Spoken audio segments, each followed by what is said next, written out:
Yo, what's up? It is I, Chris, getting ready to share a whole entire reel full of photos with you guys, and I am nervous about it. Let's get into it. All right, so here's my philosophy on being a photographer, doing any practice, art, anything, I don't know, any, discipline. I think you need to practice at it. And so this is me practicing at doing a little bit of medium format photography on the go. I've always struggled at it. It's not like street photography per se. I would say that this is more of like a event photography type of deal, which I think is cool because I like events and I like capturing them. Indianapolis is one of those places that is perceived as boring, but occasionally we have fun events. And I try to go to a lot of them because I don't like things that are boring.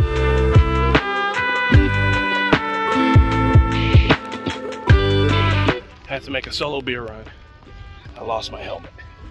I don't know where I put it. If you've been watching any of my last videos, then you know that I have had issues with shooting the Makina 6.7. The main issue being is that I don't shoot it enough. So I decided to take it to bike party with me, which is crazy. It's not a thing that I would have done before in the past, but I thought I would give it a try. And I'm using this to document the adventure that is bike party. And because bike party starts at 7 and usually ends at like midnight or 1, I knew I was gonna need something with a pretty fast lens, and this one does an F28. So good choice if we're gonna be doing medium format. And I brought a tripod with me. Also, I've said bike party a lot, so let me tell you exactly what bike party is. Bike party is a party in which people ride their bikes. It's usually pretty big in the summer. I would say maybe 200 to 300 people. No real way to get official numbers because bike party isn't exactly an official thing.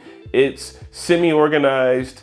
It's kind of a protest against I don't know what. It feels like we're fighting the power, but no one really knows what we're doing. All right, we're just all out on bikes, clogging up the streets. We've got no permission to do this. It just happens every second Friday here in Indianapolis, and I go to it.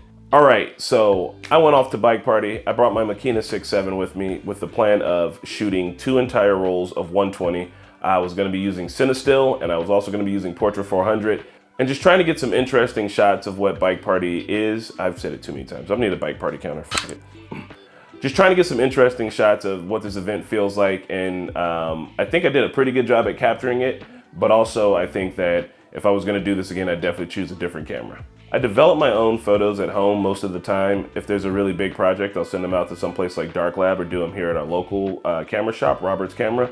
But this time I did my own developing. I was kind of towards the end of my chemistry and I knew that that was gonna be an issue, and I got a little bit of color shifts in it, but other than that, I didn't mind. I knew what I was doing, and I'm still glad with a lot of the way these photos came out.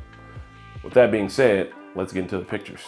I like this one. It's a pretty average, I would say, portrait, just right up the middle. I like a lot of symmetry. I like this. I think the biggest distraction is probably the big open table leading up to him. I wish there was some more stuff on the table that kind of let the eye, but as far as the portrait goes, I think this one's pretty good. For this photo, the background's out of focus. I would have preferred it to be in focus, but as the light was fading and I was shooting Portrait 400, I didn't have a lot of options. Wish the trash can wasn't there. Should have looked that up before I shot it. All in all though, once again, it's an average little photo. I like the headroom on it too. I know a lot of people don't, but I like that it kind of shows you like the rest of the city, you know? So I got a metering for what this scene was supposed to be, and then I took one step up, thinking that maybe that would expose for the shadows in the tree, and it did not. My idea for this photo was that it would be like a river, right? Like you got the people on one side, they're like moving, they're the river, and then it's like the river bank on the other side. Kind of worked. Focus is who knows where. Don't like it, try again. This one, slightly better, same idea. This time we at least have a subject here with my people throwing up the peace sign. If we could have shot at F8 and more things could have been in focus, that would have been better. I thought that it'd be cool if everyone rode past me and I got a shot of everyone doing that. Once again, F8, a deeper focus would have been good, but we shoot with what we got. I kind of like that the guy right there in the middle is the guy who's in focus, and then everything kind of falls focus back towards him, which does make him a subject in that way. But the person who's really close to the camera who's out of focus, I think it'd have been really sweet if that person was in focus, right? That would have been a hard one to get because they're so close and coming by so fast. But if I could have done it again, I think that that person is the more interesting person here in the scene. Would have been tight if that person was it. All right, boom. But then we hit this fox one, and I like this one a lot. The colors on it are tight. This is Cinestill. This one is, I got the focus right, but it's a little blurry, but that's because people are moving. They're moving towards me. But I think it does a good job at showing Bike Party, showing the scale. It feels like this mob moving towards you. You got people looking off. You got this guy with the beard looking towards the guy with the fox bike, and he's got this intense look on his face. I know that this one isn't all the way in focus, but I do like this one. This one I like a lot. I like this one a lot. All right, cool. So we got homie right here in the middle, right? But we also got like the lines around him of people. It's all kind of pointing towards the same like focal point, which is right where its head's at. I dig that. I like the arch in the background. The texture, you get the tire, the backpack, his hair, all of that. This one I think came out super tight. So this one I like too. It all seems like all these people are looking at something right here in the middle of them, but you can't see what that is. The faces all around the frame are all kind of doing something interesting. Two people on each edge looking outward, the one guy looking back. I think this one's cool. This one is starting to get a little bit of the weird color shifts on the people's skin, but it's looking nice.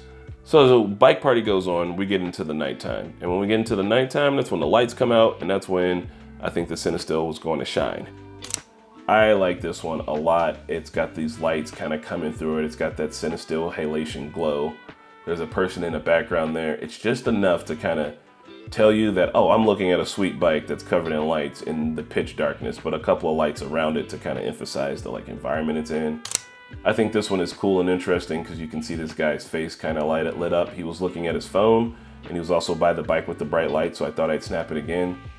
I feel like these ones at nighttime, people are starting to kind of feel like ghosts. All right, so here comes what I think is probably the best one of the bunch.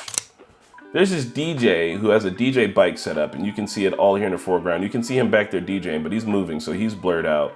You see all the people back there in the far background, and this even ghostly man up here who I think was also dancing. And it's just bikes, and it's motion, and it's lights, and I like this. I like this a lot. I think this one was exactly what I was going for, and I pulled it off. All right, so, you know, sometimes you got to shoot something twice just to make sure you got it. Here's that Stranger Things photo. I just thought it was super cool the way the bikes were lighting up the tree, and they're all kind of piled around. It feels like Stranger Things when the kids are all on their bikes on like season 1. You got the ghostly people in the background. I thought I jiggled the camera some, so I shot it twice. I think this one out of the bunch is my best because you got these two people over here on the left kind of looking at the camera, and I feel like the ground color came out. This photo looks like firebending. I like that the bikes are still present to kind of keep in theme with the event. I could not actually get closer to this one. It was the closest I could get. You could still feel the heat from here, but I love the circles of the fire. I love the motion of this photo. I don't know, I love that the fire is illuminating the ground and then the fall off in it and then all the people in the back watching. I think it really kind of shows you that this is a cool event. And then if I saw this photo and any of the others, I would think that Bike Party is the kind of thing that I want to be at. That's what I was going for. So this is a different kind of video than what I have done in the past. I'm not gonna lie, it makes me a little nervous talking about all my mistakes over there, but I'm gonna do it anyway because I'm trying to get better, and the only way I think to do that is to critique myself and think about why I'm doing the things that I'm doing and how I'm doing those things so that I don't get caught up in a loop of just shooting whatever is there and not really thinking about it and just being like, oh, that's a cool picture every now and again. I do want to get to a point where I'm making less of those amateur mistakes like missing focus. I think maybe that's also why I don't use certain cameras all the time. I do have a rangefinder that I'm pretty good with. It's the Bessa R or even the Canon P. I can hit focus pretty good on those two cameras often. I just think I need to use the Makina 6.7 a little bit more to kind of get used to that. And that's all. And that's doable because I like shooting, so that means I'm gonna use the camera more often. All right, with that being said, thanks for hanging out. Let me know what you think about a video formatted like this, because I do have plenty more photos that I could go through and plenty more shots to kind of talk about the hits and the misses and the whys and the hows of everything that went down. I do think I have seen myself improve since I started shooting film, and I'm gonna keep on improving. I'm gonna keep on getting good. Shit's gonna stay dope. That's just how it is. All right, cool. Next video, I don't know yet. Redacted.